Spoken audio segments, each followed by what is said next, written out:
వంశీ గారి మీద ఇప్పుడు నమోదైన కేసులకు మీకు ఏమాత్రం సంబంధం లేదంటారా? మీకు సంబంధం లేకోకుండానే కేసులు బనాయించారంటారా? ఇప్పుడు మీరు గమనించాల్సింది ఏంటంటే ఈ కేసులన్నీ ఎప్పుడు పెట్టారు? ఇప్పుడు తెలుగుదేశం పార్టీ ఆఫీస్ తగలబెట్టినప్పుడు, తెలుగుదేశం పార్టీ కార్యాలయం మీద దాడి చేసినప్పుడు నేను ఏ పార్టీలో ఉన్నా? ఆ బాయ్స్ నేను పెట్టాను. కేసు ఇప్పుడు అరెస్ట్ చేసింది ఇప్పుడు కదా? కాదండి, ఇప్పుడు ఈ దొంగ ఇళ్ల పట్టాల కేసులు కానీ ఇవన్నీ పాతయ్యే, కొత్తగా ఏం కేసులు పెట్టారు నేను భావిస్తున్నా. ఇప్పుడు సత్యవర్ధన్ అనేది నేను ఇంతవరకు చూడలేదు. ఇప్పుడు మీరు నమ్మిన నమ్మాను, ప్రామిస్ ఆన్ గాడ్, కొండ మీద ఉన్న అమ్మవారి మీద నేను దైవభక్తుని, నాకు తెలుసు. సత్యవర్ధన్ అనేవాడు నేరుగా నేను చూడలే. ఈ కేసు అయ్యి టీవీలో చూపించినప్పుడు ఫుటేజీల్లో వాట్సాప్లో చూస్తుంది తప్ప అతను నేను తెలుగుదేశం పార్టీలో చేరినా కూడా ఎప్పుడు నన్ను కలవలేదు. అతను నేను ఎమ్మెల్యే అవ్వకముందు కూడా తెలుగుదేశం పార్టీలో కూడా అసలు అతనితో కేసు పెట్టడం కూడా కరెక్ట్ అని మీరు చెప్పండి. లీడర్లు పెట్టాలా కేసు? ఆఫీసులో పనిచేసి చిన్న వాళ్ళతో కేసు పెట్టిస్తారా? అదే కదా జరిగింది. అదే జరిగింది. ఆ రోజున పార్టీ అలా ఉంది. అంటే పార్టీకి దూరంగా నాయకులు వెనకుండి ప్రజలు ఆశావాదులుగా ఉంటారండి, నాయకులు అవకాశవాదులుగా ఉంటారు అనేది కూడా నిజమే. కానీ నాయకుడు కదా కేసు పెట్టాల్సింది. ఏదో మండల పార్టీ లీడరు, గ్రామ పార్టీ లీడరు, కాన్స్టిట్యున్సీ నాయకుడు, తెలుగు యువత నాయకుడు ఎవరో ఒకటి పెట్టాలి కదా. మీరు వచ్చిన ఒక్క కేసు కూడా మీరు పెట్టలేదంటారా? నేను పెట్టలా. ఓకే. వల్లభనేని వంశీ గారి యొక్క అరెస్టు, 140 రోజుల జైలు జీవితం మీకు ఆనందాన్ని ఇచ్చిందా? ఇప్పుడు నేను గెలిచినప్పుడు అతను ఏమనుకుంటాడు? బాధపడి ఉంటాడు ఓడిపోయానని. ఎవరైనా ఏమనుకుంటారండి? ఇప్పుడు మనం చేసిన పనులు ఆయన జైలు కర్మ ఫర్గెట్ అండి. నేను తప్పు చేసినా, మీరు తప్పు చేసినా దేవుడు ఉంటాడు.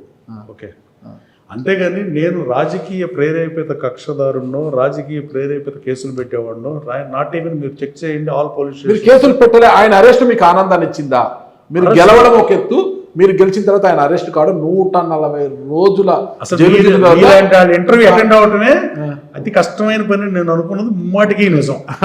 మీరు ఎలాగోలా ఏదో ఒక రకంగా రాజకీయాల్లో తప్పులు చేసి పదవులు కోల్పోయిన వాళ్ళు ఉన్నారు తప్ప ఈ రాష్ట్రంలో.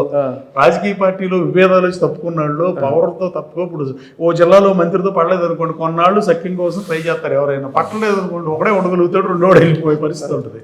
కానీ మీ ఇంటర్వ్యూతో జలీల్ గారి రాజకీయ భవిష్యత్తు ఇలా అయిపోయింది. దయచేసి నా రాజకీయ భవిష్యత్తు నేను అమెరికా నుంచి ఏదో నేను మీరు అన్నట్టు అమెరికా చేయలేదు, కానీ గన్నవరాన్ని డెవలప్ చేస్తారని చెప్పా, గన్నవరం డెవలప్ చేస్తారని గన్నవరంలో నేను విచ్చేసే టపటపన కాదు చెప్పండి. గన్నవరంలో డంపింగ్ యార్డ్ సమస్య ఉంటే 10 ఏళ్ల నుంచి 15 ఏళ్ల నుంచి బీపీగూడెం రోడ్లో అంత ఎత్తున డంపింగ్ యార్డ్ సమస్యని పరిష్కరించా. వెహికల్ కొని జిందాల్ కంపెనీకి తోలుతున్నాం. 29 ఎకరాల పెదవటిపల్లి దగ్గర సిఆర్డిఏ ల్యాండ్ ఉంది. దాంట్లో ప్రభుత్వాన్ని కోరా చెత్త నుంచి పవర్ జనరేట్ చేసేది పెడితే గన్నవరం క్లీన్ గా ఉంటది అని.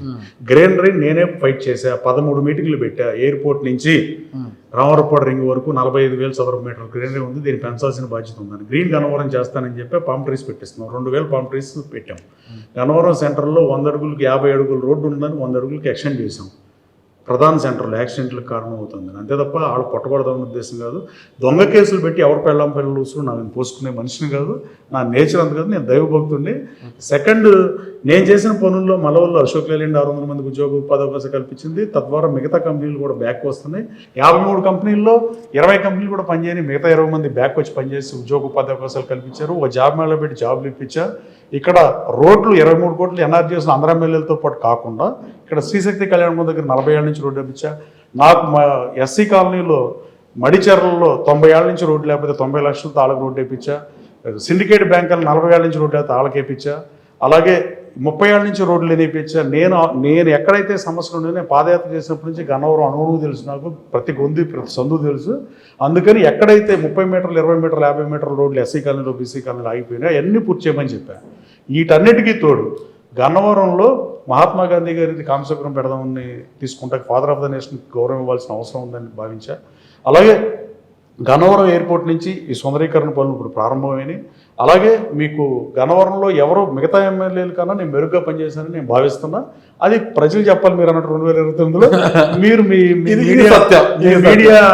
మీడియా కెమెరా కూడా చెప్పుద్ది. అభివృద్ధికి దూరంగా ఉన్న నియోజకవర్గం నేషనల్ హైవే బాగుంటుంది, కానీ లోపలికి వెళ్తే బాగోని పరిస్థితి. ఇంకా గుంటలపోటు వచ్చిన కార్యక్రమం ఉంది. 1950 తర్వాత అత్యంత తక్కువ అభివృద్ధి చేసిన వైసీపీ ప్రభుత్వమే.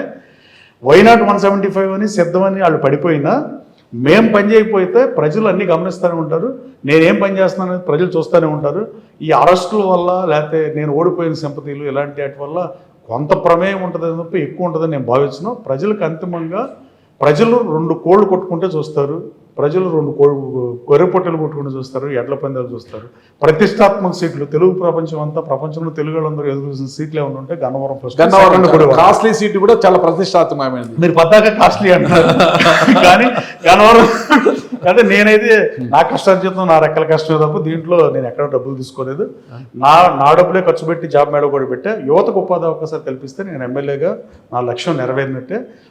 నిరుద్యోగ యువతకు ఉపాధి అవకాశాలు కల్పించాలి. బీటెక్ చదివిన చాలా మంది ఉన్నారు, నా కాన్స్టిట్యూన్సీలో బోర్డు మంది ఉన్నారు. యానిమల్ హస్బెండరీ డిపార్ట్మెంట్ బాగు చేద్దాం ట్రై చేస్తున్నాం. ఎన్టీఆర్ యూనివర్సిటీ ఎదురుగా ఉంటే ఎయిర్పోర్ట్ ఎదురుగా గ్రీనరీ లేకుండా రోడ్డు చూస్తే మొండి గోడలాగా ఉన్న పరిస్థితి. నేను 13 మీటింగ్లు పెట్టి గ్రీనరీ నేనే తీసుకొచ్చా. నేను మొత్తం 320 రోజులు గన్నవరం నియోజకవర్గంలో మేజర్ ఎజెండా మీరు పరిశ్రమ పెడతాను వస్తే మీకు భూమి స్థాయికి 24 గంటల శక్తి నాకు ఇచ్చినప్పుడు నేను ఖచ్చితంగా చెప్తానన్నా.